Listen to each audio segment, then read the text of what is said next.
Andrew. Right, time for that young man. Where's Rupert? Good morning. Good morning. I'm here.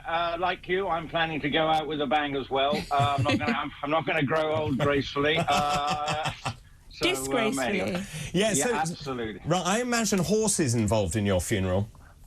No, I don't ride actually. I work around horses, but I'm king of the Self-Preservation Society. Never want to sit on the wretched things. The rest of my family may want to do. Anyway, we digress. Yes, we digress. Yes. Right. So where were we starting? Are we talking about Meghan? If you wish, I suppose. Renee's just collapsed. Well, there's quite a lot going on. First of all, her appearance in Invictus, not going to be coming into the UK, but will go and appear at the closing ceremony for the Invictus Games in September to make a speech and sort of be part of the finale for it and offer her words of wisdom to something that I know is very important to Harry. And clearly the Invictus Games means a lot. But clearly the other things that's going on is you get a sense that Meghan is in the reboot mode. And with the talk of, as we saw that picture the other day when she strategically put her hand up and you could see this patch, which whether it does you any good, I've no idea. But I'm told that that particular firm has seen a spike in sales. So clearly what we're going to see is maybe her being able to market products. Can you just tell us about ways. this patch? Well, it's a stress patch. It's a stress patch. But some of these, it may work, it may not work. I don't know. But mind is a powerful thing. Yeah, it makes some pretty punchy claims. Now, you're both doctors. So do you...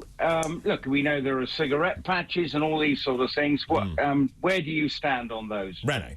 Well, cigarette patches are actually letting you absorb nicotine through the skin, so they are actually doing a medical thing. I don't know what this stress patch is doing because I don't know what the cure that could go through the skin is for stress patches. No, I mean, it doesn't go back to acupressure and like all that, travel sickness bands, all those kind of things. Bear in mind, I have no problem. I have no problem with placebo. No, I love a placebo. If it works, brilliant. Yeah, we like a placebo.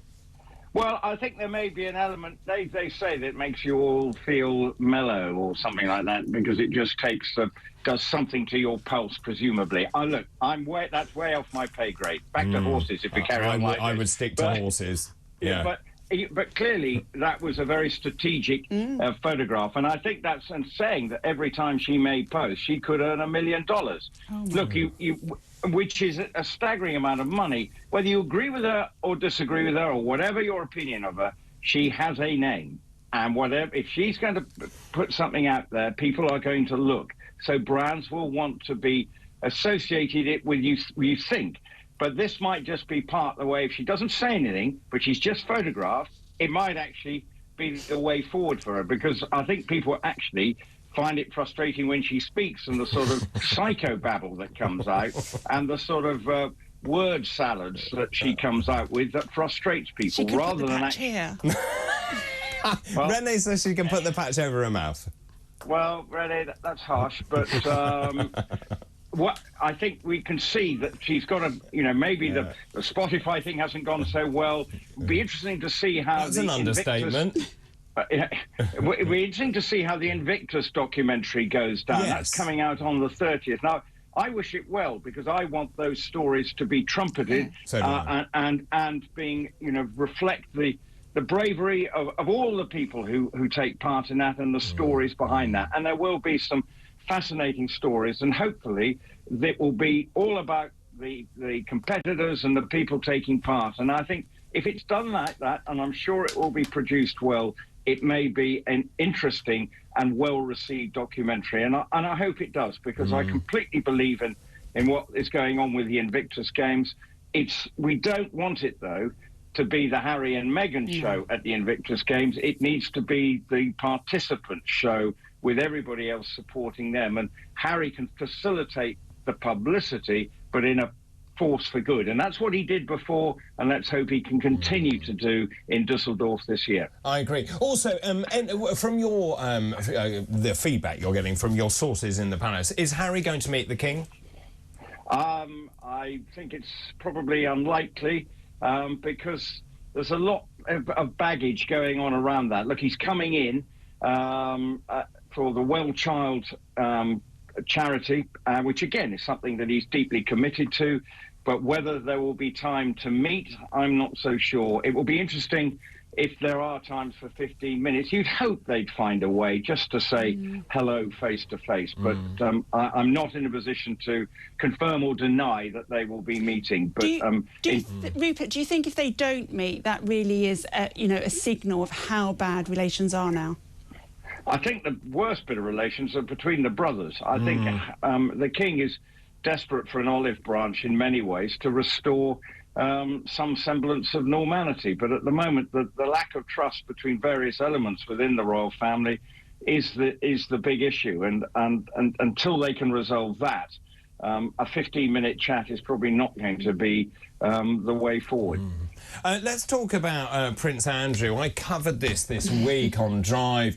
This, again, another extraordinary story. Priti Patel now on the side of Prince Andrew, trying to bring back security paid by the taxpayer for Prince Andrew. Yeah, man. I must admit that does seem an interesting one to get involved in that. Look, people are always writing letters and saying, have thoughts, and have an email to someone saying, have you thought? And maybe it was in that category and was surprised to see it linked and she had to apologise. But at the moment, Prince Andrew is basically living in Windsor. At the moment, he's up in Balmoral or in Scotland with the rest of the family. I think he's not actually staying in Balmoral. He's staying in a nearby estate that Prince Charles owns. So he gets a degree of security already afforded to him by the nature of where he is. But whether he needs more, well, at the moment, he doesn't have a public role. So that is why he's not played the public person, not paying for his security. Prince Charles may be making a contribution to his level of security that he does need. Let's be quite clear. Whether you agree or, again, disagree with, what he got involved with, he is still a member of that royal family, and he's still a person who will be deemed to be somebody the security services need to protect. But he fulfills no public role. I've changed my mind on this. He fulfills no public role, does he? And therefore, why should the taxpayer pay for his security? No, and that's the point. I think there is a degree that's why Prince Charles, I think, or the King rather, is paying for some of his security, so that there is, he does afford some protection. But if he's living on the Windsor estate, clearly there are lots of levels of protection around that estate anyway, because it's a royal palace, and it has to be secure at all times. So he gets a level of protection. It's when he wants it when he goes out and about. Well, he's not going out and about much at the moment, and will continue not to be going out and about because, he's basically persona non grata. And just in terms of the rehabilitation of Andrew into the public's mind, I mentioned this during the week, that obviously I've watched what happened with Camilla. Of course, she was persona non grata, wasn't she? And then, of course, the palace played a very long game, a very clever game. She's now Queen. Indeed, and that was a clever, long game. But the problem with Prince Andrew is that he is rather believes in his own publicity, and his arrogance has been his undoing, and he believes he almost has a divine right to be given all the treatment, and that's his problem. And so I think that's why it will be a long and winding road to get anywhere near where the Camilla has got to in the eyes of the public. And so that is the problem for Prince Andrew. The public, and given everything, the allegations around him and everything, it's a far more difficult one to rehabilitate, because, the people's opinion of him have certainly, the people have got very strong views. And I would think it's very unlikely that even in the, long term, say 10 years down the line, well, he'll be in his 70s then, what role will he have? And it will be a very different royal family in 10 years' time. The King will be well into his 80s. It certainly will be a different environment. If you look at the time span that for Camilla to get to where she did, it was a 20-year rehabilitation. So interesting. Rupert, thank you so much. And that, of course, was Rupert's Royal Roundup. Rupert's Royal Roundup.